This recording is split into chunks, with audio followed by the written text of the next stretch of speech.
अस्सलामुअलैकुम नाजरीन, programme fact matters के साथ मैं हूं सुजैन जहान खान। ईरान अमेरिका कशीदगी में बज़ाहिर कोई कमी नहीं दिखाई दे रही बल्कि बरकरार है, जबकि दोनों ममालिक के दरमियान तनाज़े के हल के लिए आपस में तजावीज़ का तबादला भी जारी है, जिसके दौरान एक अहम पेशरफ देखने में आई है। अमरीकी सदर डोनाल्ड ट्रंप ने आज से ईरान जंग के दौरान न्यूट्रल रहने वाले ममालिक के आबनाए हुर्मज़ में फंसे हुए बहरी जहाज़ों को निकालने में मदद करने का ऐलान कर दिया है और इसको प्रोजेक्ट फ्रीडम का नाम दे दिया है, जबकि ईरान को ये वार्निंग भी दी है कि इस इक़दाम के दौरान ईरान की जानिब से किसी भी मुदाखलत के संगीन नताइज होंगे। ट्रंप की इस वार्निंग का ईरान ने जवाब दे दिया है और आबनाए हुर्मज़ में एक अमरीकी जहाज़ पर मिसाइल फायर किए हैं, जिसके बाद इस जहाज़ के अपना रास्ता तब्दील करने की इतलात सामने आ रही हैं। दूसरी जानिब ईरान अमरीका तनाज़े को हल करवाने के लिए पाकिस्तान की भरपूर सिफारती कोशिशें जारी हैं और आज वज़ीर ख़ारजा इसहाक डार का ईरानी वज़ीर ख़ारजा अब्बास इराक़ची से टेलीफोनिक रब्ता हुआ है। ईरान की अगर बात की जाए तो ईरान मुज़ाकरात दोबारा शुरू करने के लिए आबनाए हुर्मज़ का अमरीकी मुहासरा ख़त्म करने की शर्त से पीछे हट गया है और अब इसने हुर्मज़ की नाकाबंदी ख़त्म करने की महज ज़मानत को अपनी तजवीज़ का हिस्सा बनाया है, जबकि ईरानी तजावीज़ पर अमरीकी रद्द-ए-अमल भी पाकिस्तान के ज़रिए ईरान को मिल गया है, जिसका जायज़ा लिया जा रहा है। क्या मामला वाकई किसी हतमी हल की जानिब बढ़ रहा है या आबनाए हुर्मज़ में पाई जाने वाली कशीदगी अब भी किसी ब्रेक थ्रू की राह में एक रुकावट है? इस हवाले से गुफ्तगू करने के लिए हमें ज्वाइन किया है दिफाई तज्ज़ियाकार air commodore retired Khalid Chishti साहब ने। बहुत शुक्रिया सर प्रोग्राम में अपना कीमती वक्त देने के लिए। सर, सबसे पहले तो ये बताएं कि इस वक्त एक तरफ हुर्मज़ में अमेरिका और ईरान की कशीदगी और इस तनाज़ुर में दोनों ममालिक की जो इस वक्त पॉस्चरिंग दिखाई दे रही है, इसको आप किस तरह से देख रहे हैं?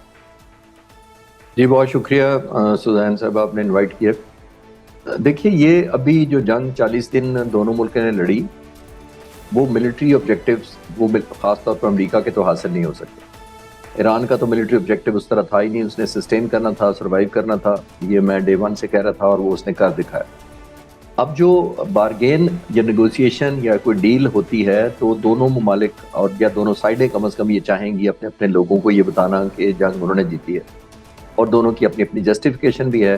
ईरान के पास जस्टिफिकेशन ये है कि उसने 40 दिन एक super power backed by Israel का मुकाबला किया, सस्टेन किया, इतनी डिस्ट्रक्शन कराई, ह्यूमन लॉसेस कराए, उसके बाद उसको एक लीवरेज चाहिए नेगोशिएशन के दौरान। अमेरिका ये चाहेगा कि चाहे मैं जंग के अंदर वो मिलिट्री ऑब्जेक्टिव तो हासिल नहीं कर सका, लेकिन फिर भी मैं सुपर पावर हूँ, अभी भी मेरी दुनिया में सबसे बड़ी नेवी है, अभी भी मेरे अंदर बहुत ताकत है, तो दोनों बातें सही हैं। अब हो ये रहा है कि अपने अपने लोगों को एक एलिमेंट ऑफ सेटिस्फैक्शन या एलिमेंट ऑफ प्राइड देने के लिए वो ऐसी टर्म्स कर रहे हैं या ऐसे स्टेप्स करते हैं, और अगर स्टेप नहीं कर पाते तो कम से कम बयान ऐसे दे देते हैं जिससे आपको फील होता है कि प्रेसिडेंट ट्रंप जिस तरह कहेंगे तो लगेगा वो जंग जीते हैं, और जिस तरह ईरानी गवर्नमेंट अनाउंस करेगी लगेगा कि वो जीते हैं। मोर ऑफ ऑप्टिक्स या परसेप्शन है, बिकॉज ये कैरी फॉरवर्ड होती रहेगी। लेकिन ये भी हकीकत है कि दोनों मुल्कों ने बहुत ज़्यादा नुकसान उठाया है, और मैं अक्सर कहता हूँ कि ये जो जंग होती है इसके अंदर सिर्फ वेपन्स नहीं बर्न आउट होते, लोग भी बर्न आउट होते हैं। बर्न आउट फिजिकल नहीं, मतलब स्टेमिना वाइज मैं कह रहा हूँ। ईरान ने तो लॉसेस, ह्यूमन लॉस बहुत ज़्यादा उठाया, स्कूल की बच्चियाँ 150-160 शहीद हुई। तो मैं ये कहना चाह रहा हूँ कि दोनों में लड़ने का बेशक अभी मिलिटरीली थोड़ा बहुत स्टेमिना होगा, लेकिन मिलिट्री ऑब्जेक्टिव नहीं चेंज होंगे। मेरा नहीं ख्याल खुदा न खासा जंग शुरू होती है 10, 20, 30, 40 दिन और लड़ लेंगे तो ईरान खुदा न खासा इनहलाइट हो जाएगा, जिस तरह प्रेसिडेंट ट्रंप पहले कहते थे, या प्रेसिडेंट ट्रंप को शिकस्त इतनी बुरी हो जाए कि वो ये शिकस्त मान लेंगे, तो ऐसा नहीं होगा। तो I think it is better. खास तौर पर एक आखिरी जुमला इंपॉर्टेंट ये है कि जो स्टेट ऑफ हॉर्मोज का ब्लॉकेड हुआ, उसका काउंटर ब्लॉकेड अमेरिका ने कर दिया। वो भी कोई इस तरह प्रोडक्टिव नहीं या उतना बेनिफिशियल नहीं हुआ कि उन्होंने वर्ल्ड प्रेशर अपने ऊपर ले लिया। पहले स्टैंड लोन वो ईरान का प्रेशर ले रहे थे, अब सारी दुनिया ने जो ऑयल प्राइसेस हो रही हैं, जो इकोनॉमी खराब हो रही है, जो ऑब्वियसली फर्टिलाइजर्स और खाद और बहुत सारे केमिकल्स नहीं जा पा रहे, उस पर प्रेसिडेंट ट्रंप को ब्लेम आना शुरू हो गया। और वो ये भी नहीं चाहते कि मेरी ग्लोबल जो अनपॉपुलरिटी है वो अपनी जगह है, लेकिन डोमेस्टिक अनपॉपुलरिटी भी बहुत ज्यादा राइज कर रही है। तो आई थिंक उसकी वजह से उनको अनब्लॉक करना पड़ा ये स्टेट ऑफ हॉर्मज़, जो कि जेस्चर अच्छा है, जो ईरान को भी मेरा ख्याल एक काउंटर एक रेसिप्लिकेशन देनी चाहिए ताकि कन्वर्ज कर सकें। अगर आप इसी तरह डिटरमिनेट रहेंगे और सिर्फ विन की खातिर आर्टिफिशियली एस्केलेट करते रहेंगे तो वो तो दोनों इलाकों के लिए नहीं, रीजनल के नहीं मुल्कों के लिए, ग्लोबली लोगों के लिए बहुत खतरनाक है। चिश्ती साहब, ट्रंप की जानिब से आबनाए हुर्मज़ में प्रोजेक्ट फ्रीडम को लॉन्च करने के ऐलान को क्या अमरीकी नाकाबंदी में नरमी का इब्तदाई इशारा समझा जाए, या इसको कशीदगी में इजाफे की एक और वजह समझा जाए, जिस पर आज ईरान ने भी रिएक्ट किया है और हुर्मज़ में एक अमरीकी जहाज़ को निशाना भी बनाया है? जी, ये लास्ट मिनट मेरा ख्याल है ये जंग की तरफ शुरू नहीं हो रहा, ना ये जंग की तरफ दोबारा मुल्क जाएंगे। ये मोर ऑफ, जैसे मैंने पिछले सवाल के जवाब में अर्ज किया, कि पोस्चरिंग हो रही है। अपरेंटली एक और भी आपने बयान शायद पढ़ा होगा कि ईरान ने कहा, आईआरजीसी ने और उनकी हुकूमत ने कहा कि हमारे साथ नोटिफिकेशन या कोलैबोरेशन के साथ या इंटीमेशन के साथ यहाँ से हम बहरी जहाज गुजरने देंगे, वैसे नहीं, हमारे साथ कोऑर्डिनेशन करके गुजरें। बहुत सारे चैनल्स या बहुत सारे तजिया नगारों का ये ख्याल होगा कि ये बड़ी खतरनाक मूव है, ईरान ने फिर एस्केलेशन की तरफ ले गया है। लेकिन मेरा मानना है कि इसके अंदर एक पॉजिटिविटी है। पॉजिटिविटी ये है कि देखिए, इतने दिनों बाद, ऑलमोस्ट 2.5 महीने बाद इस एरिया में थोड़ा अमन आ रहा है। तो शो स्पॉइलर, खासतौर पर जो ज़ायनिस्ट लॉबी है, वो नहीं चाहती कि इस टर्म्स पर सीज फायर हो जाए कि ईरान को इसी काबिल छोड़ा जाए जो आज काबिल है। तो वो कोई शो स्पॉइलर ये भी कर सकता है कि कोई अब फॉल्स फ्लैग ऑपरेशन करके किसी बहरी जहाज पर हमला हो जाए या डिस्ट्रक्शन कॉज हो जाए और दोनों का म्यूचुअल ट्रस्ट जो बिल्ड हुआ है वो ब्रीच हो जाए और फिर हॉस्टिलिटीज की तरफ चले जाएं। तो इन अ वे तो ठीक है कि एक एलिमेंट ऑफ रिस्पॉन्सिबिलिटी ईरान पर होगा। जब कोई बहरी जहाज या शिपमेंट होगी वो इसको बता कर आएगी, तो एक ओनस ऑफ ऑब्लिगेशन होगा। तो आई थिंक ओवरऑल तो पॉजिटिव है अभी तक। अगर अकाउंटेड फॉर ये डॉक्यूमेंट जहाज़ों की मूवमेंट होगी, वेल इन्फॉर्म्ड होगी, तो वो खित्ते के लिए पॉजिटिव है कि कोई मिस फायर या मिस एडवेंचर करने की पॉसिबिलिटी रूल आउट हो जाती है। सही। अच्छा सर, ईरान ने जो मिसाइल फायर किए हैं अमेरिकी जहाज़ के ऊपर, आपको नहीं लगता इससे तो मसला ज़्यादा बढ़ेगा और इसमें यूएस भी रिएक्ट करेगा? जी बिल्कुल, आपने ठीक कहा। कुछ सेगमेंट्स, एलिमेंट्स होते हैं ऐसे जो ट्रिगर हैप्पी भी होते हैं। ये इक्का दुक्का कूलिंग डाउन में हो जाता है। वो इसलिए कि आईआरजीसी के अंदर जो देखा जो एलिमेंट है, कुछ हार्डलाइनर बहुत ज़्यादा हैं, कुछ मॉडरेट हैं, और ऑब्वियसली हर तरह की कॉम्बिनेशन होती है। दूसरा, ईरान का एक एडवांटेज भी है और उसके अंदर कभी कभी एक लिमिटेशन भी आ जाती है। एडवांटेज ये है कि जो इनका तकरीबन 32 डिवीजन है, पूरा मुल्क डिवाइड किया हुआ है, इन्होंने फाइटिंग फोर्सेस बनाई हुए हैं, लोकल कमांडर्स बनाए हुए हैं, उनको असला दिया हुआ है, उनको डिसीजन मेकिंग दी हुई है, इनिशिएटिव दिया हुआ है, टारगेट्स दिए हुए हैं दुश्मन के खिलाफ। तो बाज़ औक़ात ये हो जाता है कि लैक ऑफ कम्युनिकेशन की वजह से, क्योंकि ईरानियन, मैं उसको जस्टिफाई नहीं कर रहा, मैं कह रहा हूँ कि पॉसिबिलिटी होती है कि एस्केलेशन के दौरान, हॉस्टिलिटी के दरमियान मिस कैलकुलेट या अंडर एंड ओवर एवेल्यूएट बाज़ दफ़ा किसी चीज़ को करके इस तरह का हो जाए। लेकिन अगर सस्टेन हुआ तो वो डेफिनेटली एक सीरियस मामला होगा। और आई एम श्योर अमेरिका भी ये समझता होगा कि ये स्टैंड लोन का इंसिडेंट होगा, क्योंकि अमेरिका ने ये जो जेस्चर दिया है स्टेट ऑफ हॉर्मुज़ का काउंटर ब्लॉक खोलने का, ये बहुत पॉजिटिव है। और ईरान की तरफ से भी अब पॉजिटिविटी ही जानी चाहिए थी, क्योंकि अगर कंटिन्यू होता है या रिपीट होता है, वो अमेरिका को बड़ा नेगेटिव सिग्नल जाएगा। अच्छा सर, ईरान ने जो अपनी एक पोजीशन में तब्दीली की है और आप नाए हुर्मुज़ में नाकाबंदी के खात्मे के बजाय इसके खात्मे की ज़मानत पर मामला आगे बढ़ाने के साथ साथ न्यूक्लियर प्रोग्राम के हवाले से जो तजावीज़ अमेरिका को दोबारा से भिजवाई हैं, आपको लगता है कि इसका कोई फ्रूटफुल रिजल्ट आ सकता है? जी बिल्कुल, मेरा ख्याल है आ सकता है। और कन्वर्जेंस भी इसीलिए हो रही है कि देखिए, ये ऐसी चीज़ें हैं जो हार्डलाइन 14 पॉइंट्स होते हैं, वो डिजिटली तमाम के तमाम ना अमेरिका एग्री करेगा और अमेरिका जो पुटअप करेगा वो ईरान एग्री नहीं करेगा। ये हार्डलाइनर पॉइंट डाले ही इसलिए जाते हैं कि आपको रूम ऑफ नेगोशिएशन चाहिए होता है, गिव एंड टेक करना होता है, लेट गो करना होता है एक दो पॉइंट आपने, तो उसके लिए फैट ऐड की जाती है। यानी उसके अंदर इन्फ्लेटेड किस्म की डिमांड्स होती हैं जो आपको लगती अनरियलिस्टिक हैं, और बहुत सारे तजिया नगार ये सोचते हैं कि शायद ये नॉन स्टार्टर है, ये तो चल ही नहीं पाएगा एग्रीमेंट जब तक ये माइनस नहीं होंगी। तो वो माइनस बाय डिज़ाइन रखी जाती हैं। ईरान की भी कुछ शराइत जो भी पब्लिक हो रही हैं उसमें भी नॉन स्टार्टर लग रहा है। लेकिन उसके अंदर एक पॉजिटिविटी ये है कि देखिए, सीज फायर ऑटोमेटिकली एक्सटेंड हुआ है, अमेरिका ने दोबारा शुरू नहीं किया है, और उसकी भी वजह है क्योंकि अमेरिका भी एग्जॉस्ट हुआ है, उनकी मिलिट्री हुई है। अभी उनका एयरक्राफ्ट कैरियर जॉर्ज फोर्ड वापस पुल बैक किया गया है, जिसमें वो आग लग गई थी। वो 309 दिन के बाद वापस अमेरिका जा रहा है, जो 10 महीने बनते हैं। 10 महीने जरा विजुलाइज करें, वो 4,500-5 हज़ार लोग फ्लोट कर रहे थे 4.5 एकड़ जमीन जो समंदर के ऊपर अमेरिका ने फैलाई हुई थी। उनकी फैमिलीज क्या होंगी, उनकी खुशियां गमियां पीछे बैक होम क्या होंगी, वो कनेक्टेड नहीं होते। जब हम नॉर्मल जमीन पर मुल्कों में होते हैं तो आप फ्लाइट लेके कोई खुशी गमी अटेंड कर लेते हैं, लेकिन ये बहरी जहाज पर नहीं होता। तो अप्रिशिएट करें ह्यूमन एलिमेंट जो इसके अंदर आता है। तो वो भी अमेरिकन प्रेसिडेंट पर बहुत प्रेशर होगा, एक मॉरल कह लें या इमोशनल प्रेशर भी होगा कि फौजों को वापस बुलाया जा सके, खास तौर पर जब एयरक्राफ्ट कैरियर उस तरह कंट्रीब्यूट भी नहीं कर पाए उस 40 दिन की जंग के अंदर जिसके लिए वो इंटेंडेड बनाए गए थे। और उसकी वजह अगर आप पूछेंगे तो मैं बाद में बात कर सकता हूँ, लेकिन वो मकसद नहीं हासिल कर सके जिसकी वजह से पहले 2 एयरक्राफ्ट कैरियर लाए गए, फिर थर्ड ऐड किया गया, फिर एक को पुल आउट कर लिया गया। तो मिलिट्री ऑब्जेक्टिव में कंट्रीब्यूशन उनकी इस तरह मैं सिग्निफिकेंट नहीं गिन पा रहा जितना उनका एक मिथ क्रिएट की गई थी अराइवल से पहले। अच्छा सर, ट्रंप साहिब का भी दौरा चीन होने वाला है, 15 मई को वो जा रहे हैं। डू यू थिंक कि उससे पहले या उसके बाद वो अचानक से कोई सरप्राइज दे सकते हैं, डील कर सकते हैं? सीज फायर तो चल रहा है, लेकिन कोई फ्रूटफुल रिजल्ट भी तो आ सकता है। जी, मैं तो उस दिन भी कहा था जिस दिन इन्होंने, अमेरिकन प्रेसिडेंट ने, याद है आपको, कहा था, थ्रेट किया था कि आज रात में हमला कर दूंगा, सीज फायर खत्म कर रहा हूँ। और सिविलाइजेशन को ख़त्म कर दूंगा मैं ईरान की। और मैं एक चैनल पर ही था, तकरीबन 1 घंटा रहता था वो सीज़ फायर ख़त्म होने थे, तो मुझे होस्ट ने पूछा कि जी आपका क्या ख्याल है, अभी तो 1 घंटे बाद बमबारी शुरू हो जाएगी। तो मैंने कहा था शायद प्रेसिडेंट ट्रंप कंटिन्यू कर दें, सीज़ फायर कर दें, कंप्लीटली एक्सटेंड कर देंगे। तो वो हैरानगी हुई उनको। तो मैंने कहा कि प्रेसिडेंट ट्रंप की जो अनप्रेडिक्टेबिलिटी है वही सबसे ज़्यादा प्रेडिक्टेबिलिटी है। और जाहिर है चाइना के साथ जो डेट शेड्यूल हो रही हैं वो इतनी आसानी से रीशेड्यूल होने में भी प्रॉब्लम होगा। वो आई एम श्योर चाइना को कुछ कहना भी चाहते होंगे। तो कुछ ना कुछ तो टेक होम ना सिर्फ अपने लोगों के लिए लेकिन चीनी लीडरशिप के लिए भी प्रेसिडेंट ट्रंप चाहेंगे मैं कुछ लेकर जाऊं ऐसी सिचुएशन जो तो प्रेडिक्टेबल ये दौरा जो है ये बड़ा पॉजिटिव हो सकता है, लाइक इसके अच्छे रिजल्ट्स हो सकते हैं। आई होप एंड प्रे कि होना चाहिए, क्योंकि ऐसे नहीं एस्केलेशन जो इस वक्त स्टेलमेट है, जो गो नो गो की पोजीशन है, मेरा ख्याल है प्रेसिडेंट ट्रंप इसमें नहीं जाएंगे, इसमें कुछ ना कुछ पॉजिटिविटी होगी तो जाएंगे। अच्छा सर, पाकिस्तान का जो सालसी किरदार है उसकी तो ट्रंप साहिब भी बार बार गवाही देते हैं और फील्ड मार्शल साहिब की बहुत तारीफ करते हैं। ये आपको सालसी जो है ये कितनी कामयाब होती दिखाई दे रही है, जबकि आज वज़ीर ख़ारजा इसहाक डार का अब्बास इराक़ची से रब्ता भी हुआ और अमेरिका ने अपनी तहवील में लिए गए जो ईरानी क्रू मेंबर्स थे जो जहाज़ में थे उनको भी पाकिस्तान के हवाले कर दिया है। So how do you see this?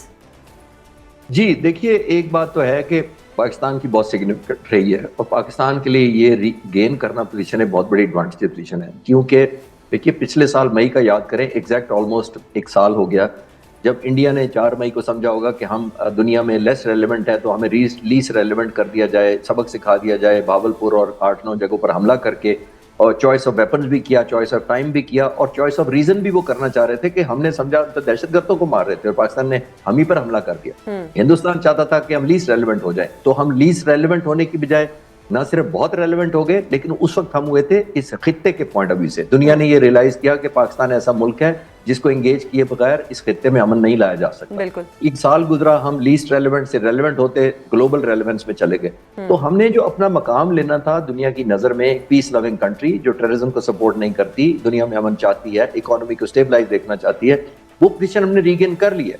And we hope and pray कि प्रेसिडेंट ट्रंप का मूड ऐसे ही रहे और ताकि हम रेलेवेंट भी रहे, क्योंकि उनका जाहिर है बहुत सारे खदशात उनके बारे में होते हैं, लेकिन अभी तक हमने एक न्यू फाउंड जो अपनी पोजीशन है, जो जाहिर है बहुत सारी दुनिया में मुल्कों को अच्छी नहीं भी लग रही होगी, लेकिन हमने जो हासिल कर लिया अल्हम्दुलिल्लाह, ये बहुत एलिमेंट ऑफ प्राइड भी है और बहुत पॉजिटिव है, ना सिर्फ लोकली बट इंटरनेशनल ग्लोबल जो प्लेयर्स हैं। राउंड 2 पाकिस्तान में होता आप कब तक देख रहे हैं, कि आपकी क्या प्रेडिक्शन है कि कब तक राउंड 2 पाकिस्तान में हो सकता है? फिजिकली मैं अभी फोर्सी मुझे नहीं लग रहा, लेकिन एक सेरेमोनियल किस्म का किसी जगह भी हो सकता है, लेकिन मेरा ख्याल है कि उससे पहले ये पेपर्स पर ही ट्रांजैक्शंस होती रहेगी, एक दूसरे को एग्रीमेंट प्रपोजल्स, रीमॉडिफिकेशन, रीडिजाइन, एडजस्टेबल करके मुझे लगता है करते रहेंगे जब तक ये यहाँ फिजिकली बैठने से तो नहीं हुआ।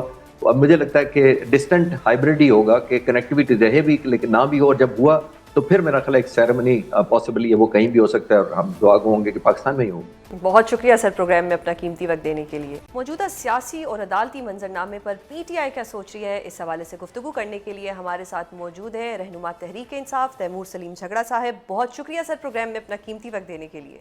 झगड़ा साहब, आज इस्लामाबाद हाई कोर्ट ने 190 मिलियन पाउंड केस में इमरान खान और बुशरा बीबी की सजा मुअत्तली की दरखास्तों को डिस्पोज ऑफ किया, आई यूज़ द राइट वर्ड, और उसके डिस्पोज ऑफ भी कर दिया और वो दरखास्तें नहीं सुनी, और ये कहा गया कि 7 मई को जो मेन अपील्स हैं उनके ऊपर मतलब बाकायदा हेयरिंग होगी और फिर हुक्मनामा जारी किया जाएगा। PTI को क्या लग रहा है कि क्या ये अदालत सज़ा ख़त्म कर देगी, क्योंकि जिस तरह से आज डिस्पोज ऑफ किया गया एक मामला, सुने बगैर ही डिस्पोज ऑफ कर दिया। आर यू होपफुल कि कोई फ्रूटफुल फैसला आपकी फेवर में, आपकी जमात की फेवर में आ सकता है? देखिए, ये अदालतें जब तारीख में चाहती हैं तो जुल्फ़िकार अली भुट्टो को फांसी दे देती हैं और 50 साल बाद जब चाहती हैं तो फिर कहती हैं कि वो फैसला गलत था। यही अदालतें जो है वो नवाज शरीफ को पहले जो है वो डिस्क्वालीफाई करती है और सज़ा देती है, फिर उनको जो है वो बीमार होने के तहत लंदन भेजने की इजाज़त देती है, और फिर जब 4 साल वो 4 हफ्ते की छुट्टी मना के 4 साल बाद आ जाता है तो लाहौर एयरपोर्ट पे उनको रेड कार्पेट बिछा के उनकी सज़ा पहले मुअत्तल कर देती है और फिर जो है वो रिवर्स भी कर देती है। अनफॉर्चुनेटली ये पाकिस्तान की अदालतों की तारीख है। मैं आपको सिंपल वर्ड्स में ये कहूँगा कि उम्मीद होनी चाहिए अदालतों से भी, और उम्मीद ये भी होनी चाहिए कि ये निज़ाम जो पाकिस्तान की जमहूरियत का है ये एक बार फिर आइन और कानून के दायरे में आए। सही। तो झगड़ा साहब, अब आप लोगों की मतलब कोई उम्मीद नहीं है अदालत से, मुझे तो आपकी बात से यही एक इम्प्रेशन मिला है। नहीं, मैंने आपको ये बताया है कि पाकिस्तान के निज़ाम की जो असलियत है वो आज क्या है। सही। उसमें जो हकीकत है वो हर पाकिस्तानी को नजर आ रही है। एंड झगड़ा उसमें साहब, अब ये 90% गिले शिकवे तो पाकिस्तानी जो आपके है वो इमरान जस्टिफाइड है। खान को सपोर्ट करते हैं, जी। शायद 10% जो है वो ना करते हैं। सही। वो लेकिन उन 10% की रिप्रेजेंटेशन जो है वो हुकूमत में है। लेकिन तारीख हमें ये सिखाती है कि ये वक्त खत्म हो जाता है, चूंकि पाकिस्तान पे काबिज वो टोला है जिनकी शायद 10% सपोर्ट है, और कुछ लोग तो कहेंगे कि वो 10% भी मैं ज्यादा कर रहा हूं, तो उनको हर हरबा इस्तेमाल अच्छा करना सर, पड़ता जस्ट है। इन केस अगर एक वैसे सिनेरियो बोलते हैं कि अगर उनकी 50% सपोर्ट है तो 50% सपोर्ट आपकी है, फिर आपके जो सपोर्टर्स हैं, आपके जो वर्कर्स हैं, वो क्यों नहीं सड़कों पे आ रहे? पीटीआई कोई स्ट्रेटजी क्यों नहीं दे पा रही? हम सुनते हैं कि एक तहरीक चलेगी, फिर फलां फोर्स बनेगी, अच्छा रमज़ान आ गया, रमज़ान के बाद हम ये करेंगे, कुछ फ्रूटफुल हो नहीं रहा। वर्कर्स बहुत ज़्यादा, जो वर्कर है वो बहुत ज़्यादा फ्रस्ट्रेट हो गया है।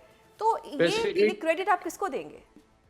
नहीं, एक बात ये बड़ा जो है वो लोडेड क्वेश्चन है। यानी जब आप कह रही हैं कि क्यों नहीं सड़कों पे आ रही, तो यानी आप कह रही हैं कि सड़कों पे आना नहीं, चाहिए, एहतजाज करना चाहिए, जो एक पीसफुल एहतजाज एहतजाज होता है करना वो चाहिए। करना चाहिए। एहतजाज जब आप करते हैं तो सबसे पहले तो ये मिसाल ले लें ना, इस्लामाबाद में एहतजाज करना ही गैर कानूनी करार दिया। जब आप ये माहौल बनाते हैं तो ऑब्वियसली जो है वो एहतजाज करना मुश्किल हो जाता है, क्योंकि जो मैंने आपको कहा कि जब हुकूमत की लेजिटिमेसी नहीं है, अब उनको हर हरबा इस्तेमाल करना है कि वो लोगों का गुस्सा जो है वो एक्शन में ट्रांसलेट होने से रोके। सही। आखिरी बात सुजैन ये जी। कि हाँ, पार्टी के ऑर्गेनाइजेशनल मसाइल हैं, इसमें कोई शक नहीं, और जब तक वो ठीक नहीं होंगे तो पार्टी के ऑर्गेनाइजेशनल मसाइल के जिम्मेदार हम सब ही हैं।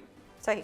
अच्छा सर, अब क्योंकि अलीमा बीबी भी बहुत कहती हैं कि जी 10,000 बंदों को अडयाला जेल के बाहर आना चाहिए, लास्ट टाइम उन्होंने कहा। अब कल दोबारा से जो पार्टी ओहदेदारान हैं और एमएनएज हैं, उनको उन्होंने कहा है कि आप अडयाला जेल के बाहर आएँ।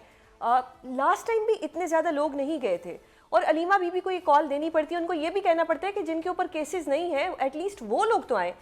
ये ऐसा क्यों हो रहा है कि ये कॉल तो पार्टी की आला क़यादत को देनी चाहिए, और बार बार अलीमा बीबी कॉल देती हैं और बज़ाहिर कुछ नज़र नहीं आता, कोई भी नहीं पहुंचता। जितनी तादाद में एमएनएज एमपीएस को अपने साथ लोगों को लेके आना चाहिए, उस तरह से नहीं आते। नहीं सुजैन, पहली चीज तो ये कि असल इशू ये नहीं है।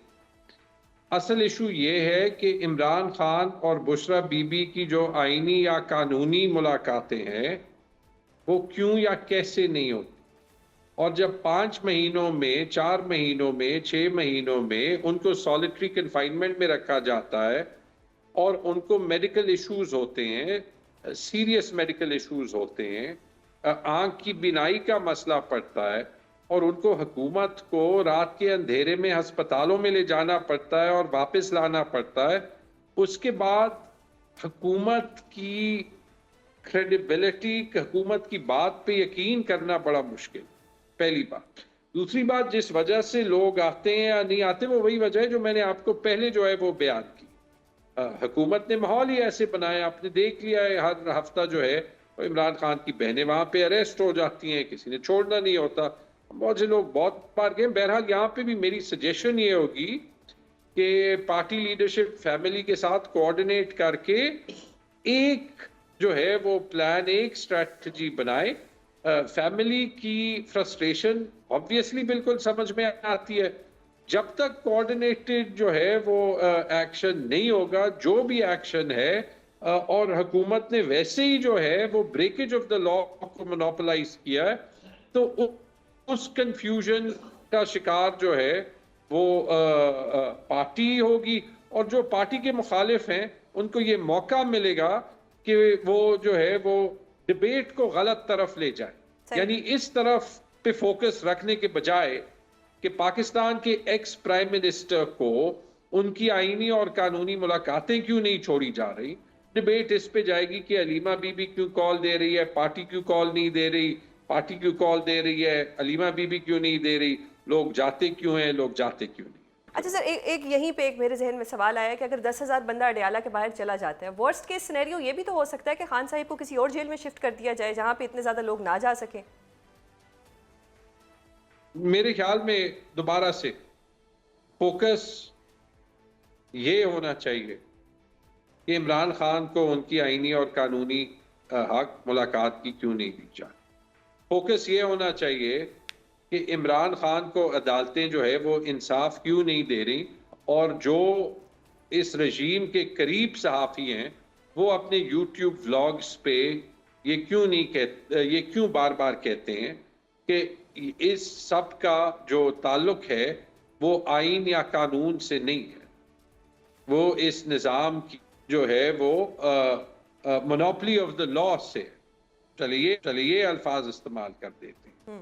फोकस इन बातों पे होना चाहिए, फोकस इस बात पे होना चाहिए, अगर आप ब्रॉडर जाएं कि सिर्फ इमरान खान नहीं, इस मुल्क में इतने ज्यादा पॉलिटिकल प्रिजनर्स क्यों हैं, और फोकस इस बात पे होना चाहिए कि इस मुल्क में जहां पे बड़ी मुश्किल से हमने फ्रीडम ऑफ स्पीच का हक किसी हद तक ले लिया था, कि वो इतना जल्दी रिवर्स क्यों हो गए। क्योंकि अगर पाकिस्तान ने मुस्तहकम होना है, फिर ये फंडामेंटल्स हैं एक सोसाइटी के, जो कि उस सोसाइटी को मुस्तहकम बनाने के लिए और उस इकोनॉमी को मुस्तहकम बनाने के लिए जो है वो ज़रूरी।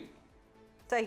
अच्छा झगड़ा साहब, अब क्योंकि आप बात कर रहे हैं कि फोकस ये होना चाहिए, अगर मैं ये फोकस करूं कि 26वीं और 27वीं तरमीम के बाद शायद अदलिया उस तरह से आज़ाद नहीं है, ये आपकी पार्टी की तरफ से कहा जाता है, बहुत से पीका के कानून आ गए, शायद मीडिया भी उस तरह से आज़ाद नहीं है, अब जो आपका वर्कर है या जो एक आम इंसान है वो तो फिर पार्टी की तरफ देखेगा ना कि पार्टी हमें कोई स्ट्रेटजी दे जिसको हम फॉलो करें, क्योंकि party is a combination of intellectual people, जो एक सियासतदान है वो सब इकट्ठे बैठ के कोई स्ट्रेटजी देंगे।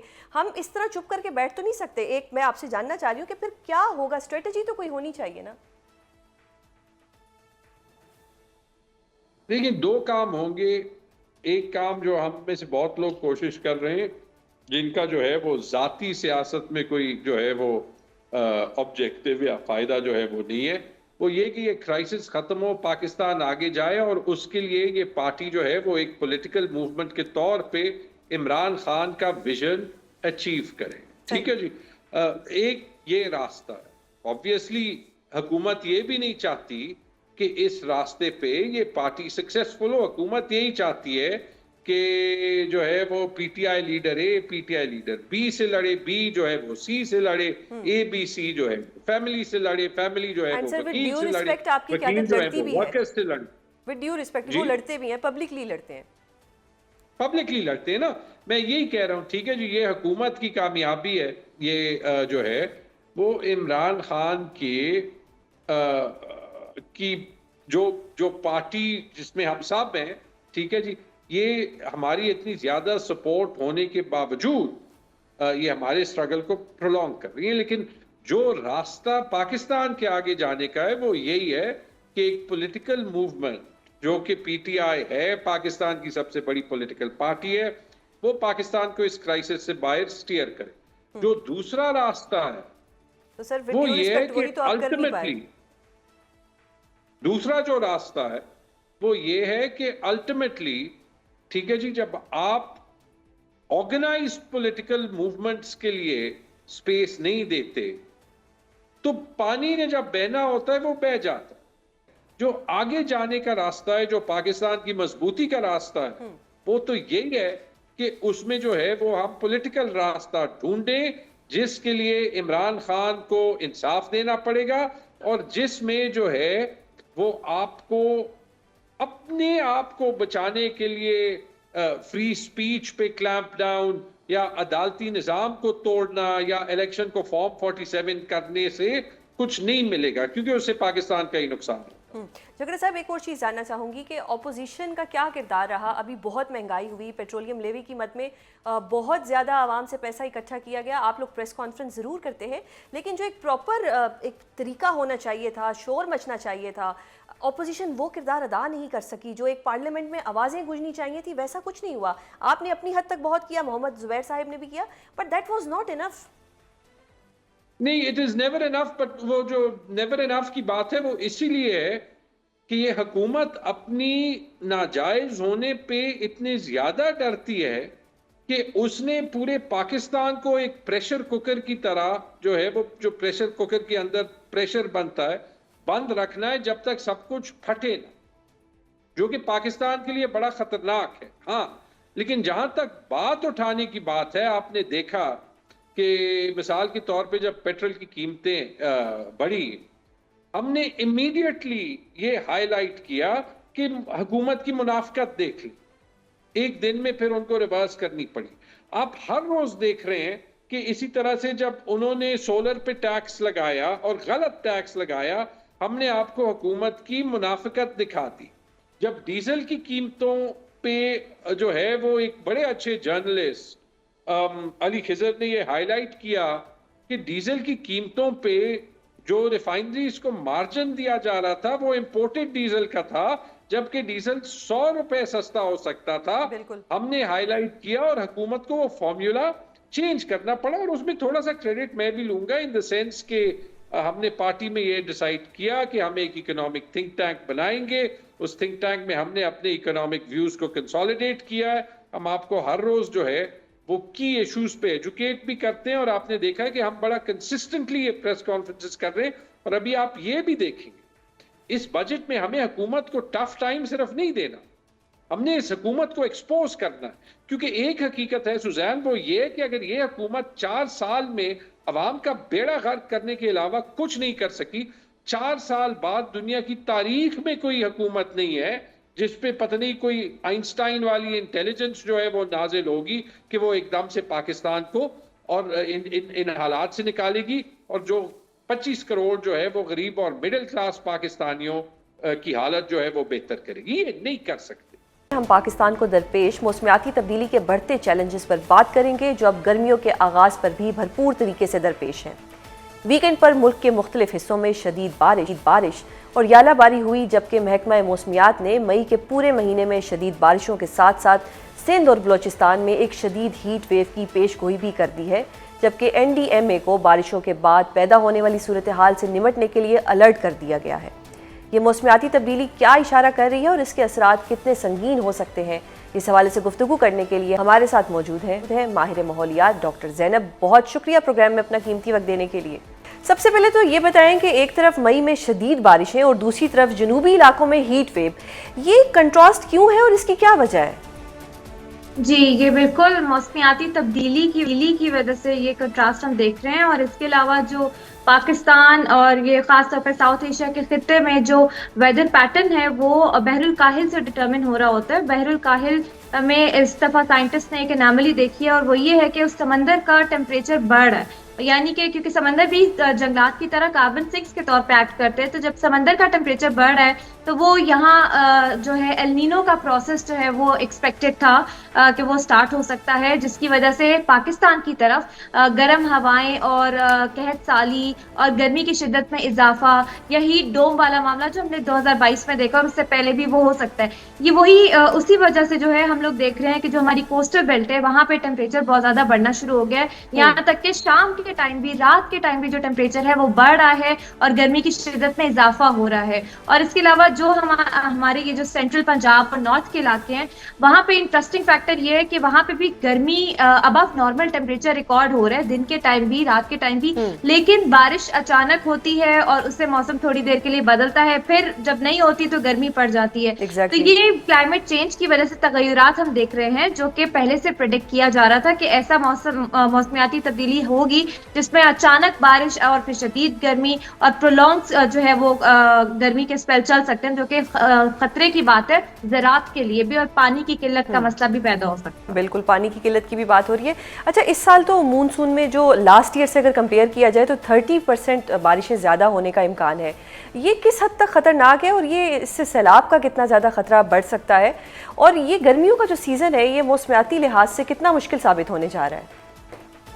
अच्छा, बिल्कुल ये प्रेडिक्शन थी इस दफा, लेकिन ये जो मौसम के जो मॉडलिंग करते हैं साइंटिस्ट, ये मॉडल हर महीने चेंज होता रहता है। तो इस साल जो साइंटिस्ट अभी तक की जो मॉडलिंग कर रहे हैं वो ये कर रहे हैं कि शायद एल नीनो जो है वो ही रहे, प्रोबेबिलिटी है उसकी 60%, लेकिन अगले महीने अचानक ट्रेंड चेंज भी हो सकता है। उससे ये होगा कि बारिशें उस तरह से मानसून के स्पेल आप नहीं देखेंगे, लेकिन मानसून ऐसे देखेंगे, मानसून बर्स्ट, यानी कि अचानक बादल, अचानक बारिश और तेज बारिश, यानी कि क्लाउड बर्स्ट जैसे, या अचानक यालाबारी, ये मामला हो सकता है। लेकिन उसके बाद अचानक गर्मी और फिर कुछ ऐसे ड्राई स्पेल और फिर एकदम बारिश। तो ये मामला हम देख सकते हैं, पर हो सकता है ये मॉडल तब्दील हो जाए क्योंकि दिस इज क्लाइमेट चेंज, अचानक चेंजेस आ रहे हैं। तो अभी हम कह नहीं सकते कि यही कंडीशन रहेगी या एकदम से बारिश ज्यादा हो। दूसरी बात, ये इन्फोर्समेंट का लेवल आप इससे भी अंदाजा लगाएंगे कि अभी बजट आने वाला है और बजट में हम पिछले साल प्रिपेयर्डनेस से बजट हमने स्लैश कर दिया था, डिजास्टर प्रिपेयर्डनेस, लेकिन इस साल अगर तो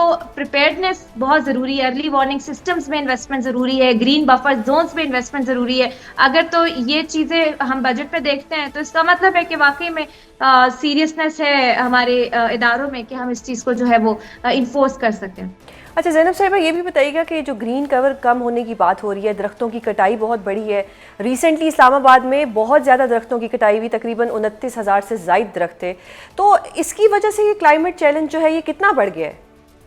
ये बहुत अहम पॉइंट है और ये बहुत ज़रूरी है कि इसको एड्रेस किया जाए। बिल्कुल, जो पुराना जंगल होता है, पुराना दरख्त होता है 50-60 साल पुराना, अगर आप उसको काट देते हैं, उस दरख्त का अपना माइक्रो क्लाइमेट होता है, अपनी बायोडाइवर्सिटी होती है, वो वहाँ से ख़त्म हो जाती है और फिर उसकी जगह कोई भी नया दरख्त लगा देना, खास तौर पर जैसे इस्लामाबाद की बात कर लें, पाम लगाए जा रहे हैं। पाम लोकल दरख्त नहीं है, उसका नुकसान है हमारे इस इलाके में। तो ये बहुत बड़ा एक क्रिमिनल नेग्लिजेंस होनी चाहिए, खास तौर पर जब हम वल्नरेबल है। इस्लामाबाद का टेम्परेचर पिछले कुछ सालों में मुसलसल बढ़ रहा है क्योंकि कंक्रीट इतना ज्यादा है, ग्रीन बफर मिटाई जा रही है। अनफॉर्चुनेटली हमारे मुल्क में समझा जाता है कि तरक्की का मतलब है इंफ्रास्ट्रक्चर डेवलप करते जाओ, ग्रीन बफर्स काटते जाओ, दरियाओं को इंक्रोच करते जाओ। तो इस चीज पे बहुत जरूरी है सख्त से सख्त कदम उठाया जाए, पेनल्टीज इस पे स्ट्रॉन्ग की जाए और जो हमारा पाकिस्तान एनवायरमेंट प्रोटेक्शन एक्ट है 1997 का, उसको अपग्रेड किया जाए, उसको रिवाइज किया जाए, उसको इम्प्लीमेंट किया जाए, इन्वायरमेंट इंपैक्ट असेसमेंट की जाए कि इंफ्रास्ट्रक्चर ऐसे ही नहीं बना दिया जाता। इतनी बड़ी बड़ी बिल्डिंग्स दरख्तों को काट के, पुराने जंगल, और उसकी कंपेंसेशन नया दरख्त नहीं कर सकता, वो एकदम तबाही आती है शदीद गर्मी की सूरत में, कहत साली की सूरत में, फिर शदीद सैलाबों की सूरत में। तो यहाँ पे बहुत ज्यादा काम करने की जरूरत है। बिल्कुल। अच्छा ज़ैनब साहिबा, ये भी बताइएगा कि पाकिस्तान को अपनी क्लाइमेट और एनर्जी पॉलिसीज़ में किन बड़ी तब्दीलियों को लाने की ज़रूरत है ताकि ये जो मौसमियाती तब्दीली है इसका असर कम हो सके? पाकिस्तान को एडहॉकिज्म से निकल के लॉन्ग टर्म प्लानिंग की तरफ फोकस करने की जरूरत है। शॉर्ट टर्म गेन्स का नहीं सोचें, लॉन्ग टर्म प्लानिंग करें, होलिस्टिक प्लानिंग होनी चाहिए। एनर्जी में देखिए, पाकिस्तान ने अपने नेशनल डिटरमाइंड कॉन्ट्रीब्यूशंस जो कि हम कमिट किया हुआ है क्लाइमेट एक्शन की मद में, हम कहते हैं 2030 तक हम अपनी जो renewable energy, alternative energy source है उसको बढ़ाएंगे, ठीक है, इतने परसेंटेज हम फिक्स कर देते हैं।